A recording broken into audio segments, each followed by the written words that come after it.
José. Buenos días, Fernando. Buenos días. Buenos días a toda nuestra audiencia. Oiga, los últimos 3 días del mes de agosto, para entrar en el noveno mes del año. El tiempo no lo está esperando. No. El tiempo va para adelante, aunque usted piense que lo tiene eterno. Oiga, no sabía que usted era un hombre de izquierda, que estaba a favor de Castro. A mi derecha está el vacío y absoluto. Hace rato que el mundo dejó de mirarse así. Sí, Es un mundo globalizado. Donde y multipolar. Y además, dentro de los propios sistemas están sus propias antítesis. Oiga, para que usted tenga una idea, estimados televidentes, miren lo que hizo el presidente Trump ayer. Y él ponía un tuit y dice que la cadena Fox News, que es una cadena de derecha, si usted le quiere dar una categoría, sí, pero es una cadena que... Conservadora, conservadora, y que además rompió como medio alternativo, estuvo detrás y hoy está a la vanguardia en cuanto a real rating. Dice el presidente Trump, Fox, "It's not working for us anymore." Oh. Ya no trabaja más para nosotros. ¿Y por qué el divorcio?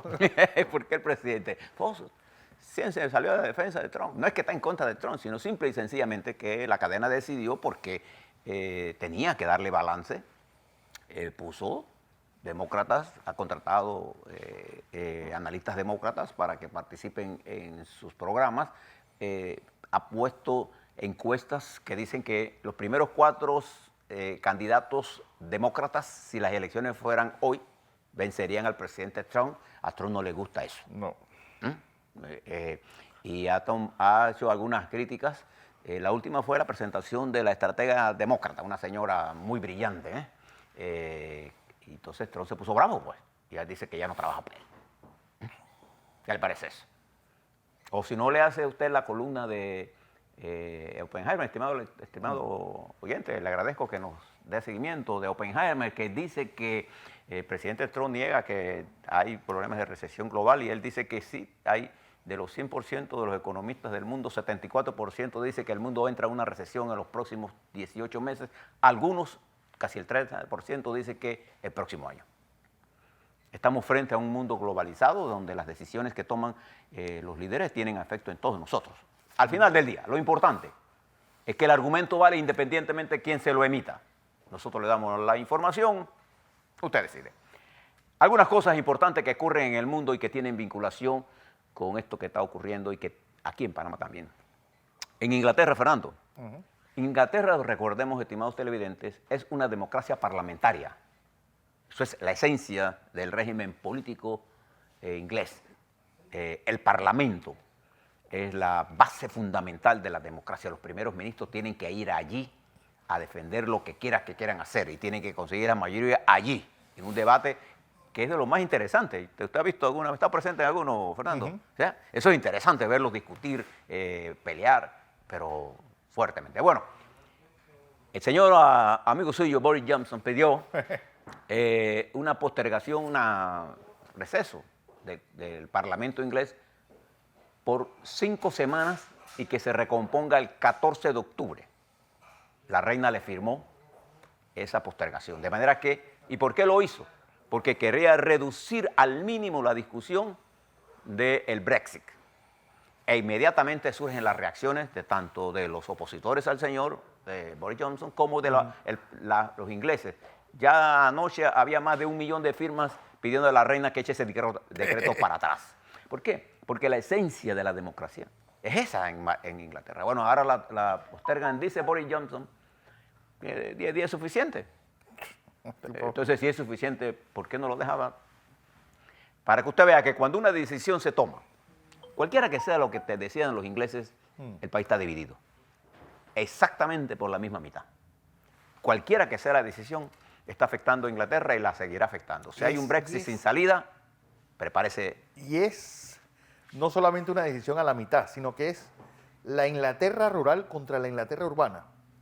Irlanda del Norte, Escocia y Gales contra el Reino Unido, contra el territorio inglés. Es decir, es han salido a flote las divisiones reales que existen dentro del Reino Unido, más que hablar de Inglaterra, sino de todos lo que conforma ¿Y por qué le traemos eso a nosotros? ¿Porque somos ingleses?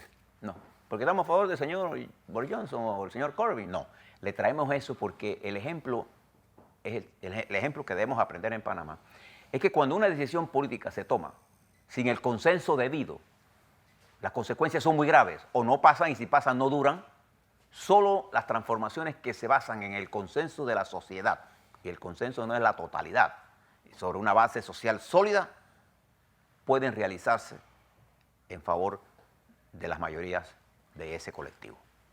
El señor primer ministro que impulsó este Brexit, Cameron, inventó esto como una forma de quedarse en el poder, y lo que hizo fue dividir a Inglaterra, y todavía no sale. Ahora se profundiza la crisis política y que se llama constitucional. La verdad es que Inglaterra no tiene una constitución como tal.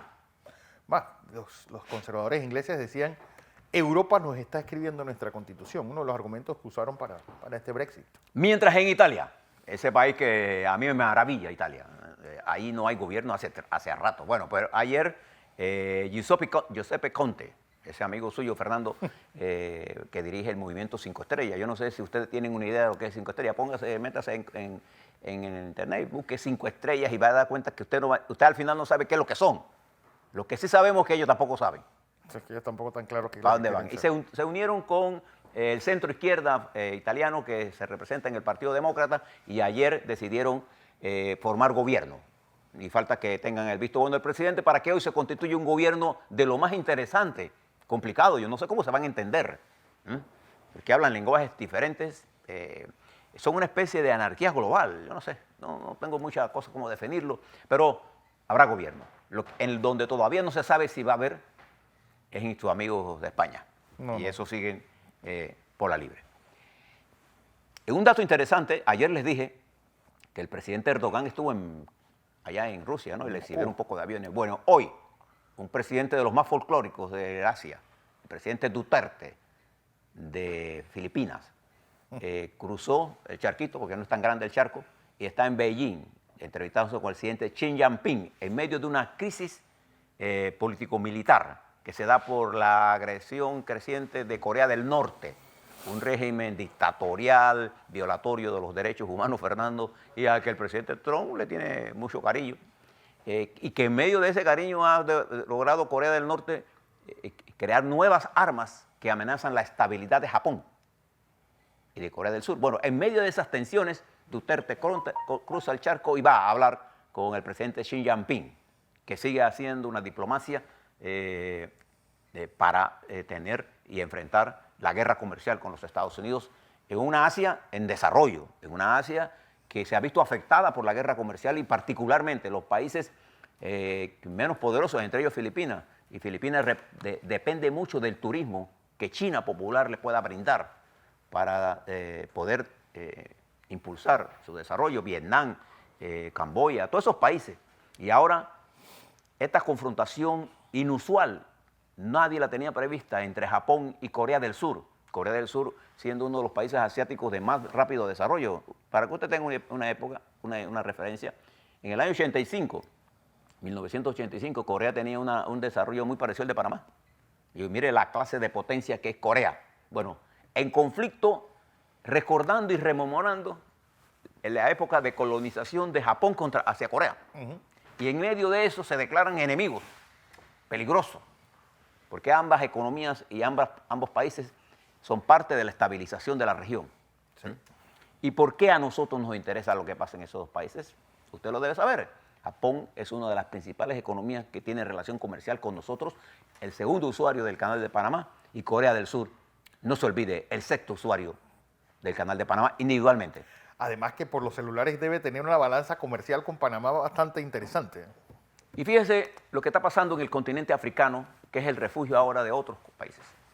Ante toda la ruptura que se está dando en Europa, África se convierte tanto para el Oriente como para Europa, y ahora los Estados Unidos para entrar por el control del continente. No del control del desarrollo del continente, sino del control de las riquezas que están en el subsuelo de ese continente. Las situaciones en Zambia, las situaciones incluso en África del Sur, esa patria de Mandela, la situación en Ruanda, la situación que se está dando en Zimbabue, sin hablar de la caótica situación que hay en Libia, donde hay una guerra civil prácticamente desangrando y destruyendo el país, más la inestabilidad en Argelia, suman una serie de efectos de inestabilidad en ese continente, en nuestra región. Fíjense lo que está pasando en Argentina. Ayer compareció frente a la televisión el ministro de Economía y el ministro de Hacienda para decir que estaban negociando, le habían planteado al Fondo Monetario Internacional la renegociación de la deuda. Hace unos meses el señor Macri había renegociado con el Fondo Monetario un préstamo de salvamento por 54.000 millones de dólares. Ahora quiere replantearse porque se vence ahora en diciembre. Una parte importante, cerca de unos 27.000 a 30.000 millones de dólares que deben pagar y ahora no saben cómo va a pagarlo. Y el futuro de Argentina es totalmente incierto. Es más, cada vez se le hace más difícil al presidente Macri poder tener opciones para la presidencia. Y es probable que el peronismo vuelva, ahora va unido entre el señor Fernández. Él se llama, el primer nombre de él es Alberto Fernández. Y la señora Cristina Fernández de Kirchner, viuda de Kirchner. Bueno, esta jugada de la señora Cristina Fernández de Kirchner de no correr y dejarle el camino abierto al otro Fernández fue magistral. Fue magistral. ¿Le gusta a usted? No, a la izquierda. Yo tengo mi opinión sobre el peronismo y lo que ha hecho, pero esas son las realidades. Y si nos movemos un poquito hacia Brasil, el amigo Bolsonaro, que le gusta tanto a nuestro oyente, bueno, el presidente Bolsonaro comenzó una confrontación con el presidente Macron. Y Macron no es un hombre de izquierda, para que usted sepa, Macron es un hombre de centro-derecha, más inclinado hacia la altos capitales financieros. Bueno, gran parte de los... Tipo que viene de la banca de alto nivel, Sí. es decir, un hombre que no es un pintado en la pared, estamos hablando de un hombre de derecha, de derecha. Además, gran parte de la confrontación de los chalecos amarillos, amarillo como mi corbata, nace del hecho de que acusan a Macron de prometerle que no iba a dar más subsidios y que metió una reforma impositiva para ponerle impuestos al combustible que le pegaba a la clase media y le dio exenciones contributivas al alto capital financiero. Bueno, ese hombre tiene una controversia con el otro de acá, del señor Bolsonaro, que Bolsonaro incluso llegó a irrespetar a su esposa. Sí. Y que no iba a recibir la llamada. Bueno, después de las presiones mundiales y después del apoyo del presidente Trump a él, que dijo que Bolsonaro era lo máximo en proteger la Amazonia. ¿Quién puede creer en este mundo que el señor Bolsonaro representa realmente los intereses masivos de Brasil? Bolsonaro es un hombre que incluso con oscuro pasado, no se engañen en él. Brasil votó por él porque estaba cansado de los errores del PT, del Partido de los Trabajadores. Pero bueno, este señor ahora dice que sí va a recibir la plata, pero siempre que los manejen ellos. Claro, la Amazonia es una área que no solamente es de Brasil, Brasil tiene la parte más importante, pero la Amazonia es un conjunto de países. 5. Pero que es un patrimonio de la humanidad. Bueno, hablando de Amazonía, atención porque hay una noticia de última hora. Iván Márquez ha dicho que una parte disidente de la FARC regresa a la lucha armada en Colombia. Mientras termino aquí en México, el crecimiento de México, le dije que le prestaran atención a este caballero AMLO que parece para mí no entender la economía global. Cada vez que lo escucho lo entiendo menos. Bueno, la economía mexicana va a crecer este año menos que el crecimiento más bajo del año 2009. Y él prometió un crecimiento de 6%, ¿se acuerdan? Sí. Bueno, ese es el mundo en el que nos estamos dando, mientras la guerra comercial sigue en su desarrollo, los pronósticos de caída del crecimiento y de una posible recesión en los próximos 18 meses nos llevan a nosotros a pensar en Panamá. Y las cosas que debemos hacer nosotros para enfrentar esto, las decisiones que tenemos que tomar entre los sectores productivos de este país, el capital, los trabajadores, la clase media, el gobierno, los partidos políticos. Porque lo que está viniendo en el mundo cada vez es más complejo. Si usted quiere tener una prueba de esto, ayer cuando se abrió esta cuestión de trabajadores, fueron muchos jóvenes Los que se impactan por el desempleo en Panamá hoy son los jóvenes. A la vuelta vamos a hablar de ese Panamá. Y las primeras pinceladas de mi análisis del caso de Ricardo Martinelli. Le quiero hablar de la APP y de los apagones.